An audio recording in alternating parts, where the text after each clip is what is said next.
Assalomu alaykum koreys tili o'rganuvchilari. Mana biz undosh harflarini o'rganishni davom etamiz.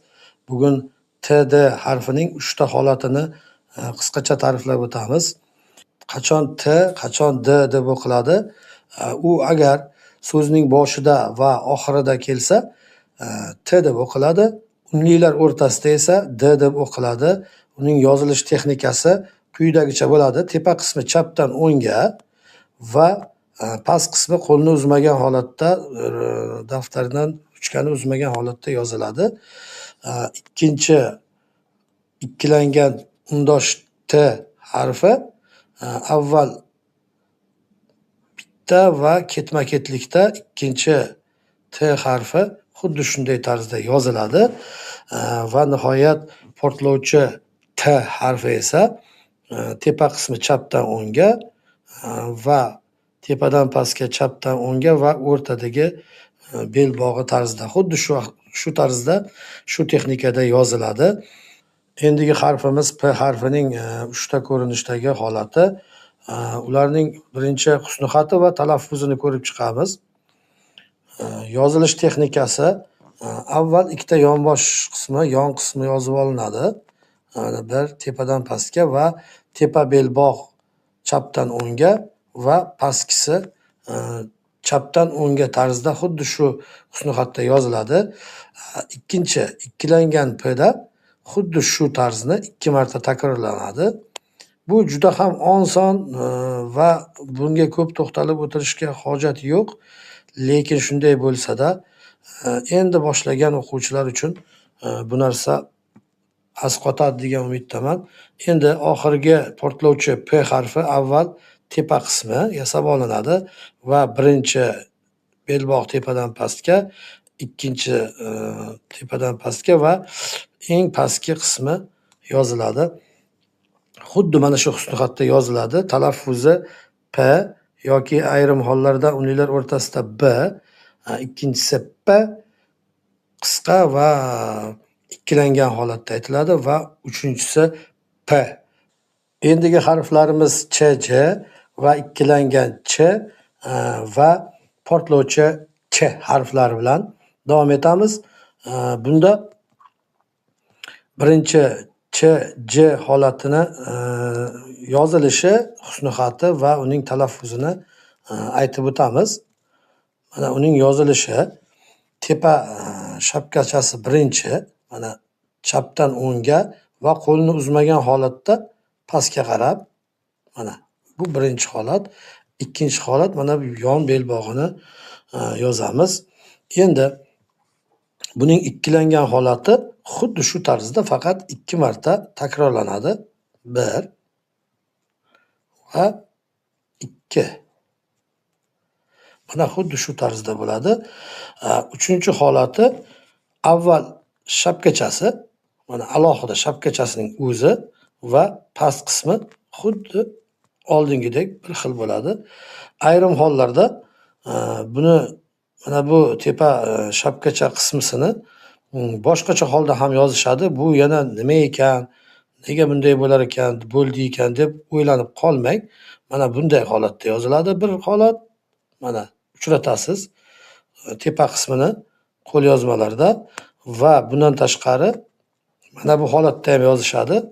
Ya'niki mana tepa qismini tepadan pastga tushirishib, mana bunday shapkacha yasab olishib va past qismiga yana o'sha Ch, J harfini qo'shib qo'yishadi. Bu holatlar hammasi to'g'ri. O'zingiz uchun o'sha shapkachasi borligini bildiradigan belgi qo'yishingiz majburiy holat. Qolgani unday murakkablik tug'dirmaydi. Bu narsalarga chuqur kirishmaymiz, davom etamiz. N, M, H va Ng undoshlari. Bu undoshlarga uzoq to'xtalib o'tirmaymiz, chunki bular xuddi N, M, H o'zbek tilidagi N, M, H ni o'rnini bosadi. Ularda bo'ladigan o'zgarishlar, assimilyatsiya holatlarini keyingi assimilyatsiya darslarimizda o'zlashtirib olamiz. Faqat Ngga to'xtalib o'tilamiz. Faqatgina patchim degan tushunchani o'tganimizdan keyin o'zlashtirib olasiz. Patchimdagina o'qiladi. N, M, H, Ng harflarining yozilish texnikasini yozib qisqacha davom etib ketamiz. Mana birinchi N harfi qo'lni uzmagan holatda tepadan pastga va biroz chapga, chapdan o'ngga va ikkinchi holati M harfi tepadan pastga xuddi mana K singari yozib olamiz va yon qismini tepadan pastga va mana bu chapdan o'ngga M harfi. H harfi xuddi yuqoridagi portlovchi Ch harfidagi tepa qismini xohlagan usulda qo'yasiz. Masalan, men bu holatni tanladim va past qismi mana bunday holatda. Ayrim hollarda bunday uchraydi tepa qismi, ayrim hollarda mana xuddi mana bunday uchraydi mana. Mana masalan, bu sizni o'zingizni xohishingiz. Shunchaki hligini bilsangiz bo'ldi. Chunki mana bu yerda ing harfi bor. U bundan farqli o'laroq mustasno. Shunchaki dumaloq, pastki dumaloqning o'zi bo'lib qoladi. Shuning uchun uni adashtirmaslik uchun mana bu holatda bo'ladi. Endi bunga uzoq to'xtalib o'tirmaymiz. Mana shu holatni o'zi ing harfini bildiradi. Bularning talaffuzi xuddi o'zbek tilidaqa n, m, h, yumshoq h va inga tovushini patchimdagina bildiradi. Xolos, qolganlari hamma payt o'zini holatida o'qiladi. Davom etamiz. Keyingi undashlarimiz s va ikkilangan s va oxirgi undosh harfimiz r, l tovushlarini beradigan harfimiz. Bularni qisqacha ta'riflab ketamiz. Umuman yuqorida aytganimdek, bu harflar bilan hali juda ko'p uchrashamiz. Qachon s o'qiladi, qachon sh o'qiladi va ularning t deb o'qiladigan holatlari bor. Bularni birdaniga o'rgansak qiynalib qolamiz. Avval boshi siz uni qanday yozilishi va qanday so'zlarda atalishini bilib qo'ysangiz kifoya qiladi. Mana s harfining yozilish texnikasi xuddi yuqorida ch harfini o'tganimizdek, ch, j harfini o'tganimizdek, faqatgina bunda tepa shapkachasi bo'lmaydi, past qismi bir xil. Ikkilangan s ham xuddi shu narsa, mana tepadan pastga, chapdan o'ngga va yana tepadan pastga, chapdan o'ngga. L harfiniki sal o'zgacharoq bo'ladi. Mana tepa qismi, mana birinchi tepa qismi xuddi yuqoridagi k ni eslatadi va o'rta belbog'ni chizib olamiz va pastki qismi. Mana sizga tushunarli bo'ldi deb o'ylayman.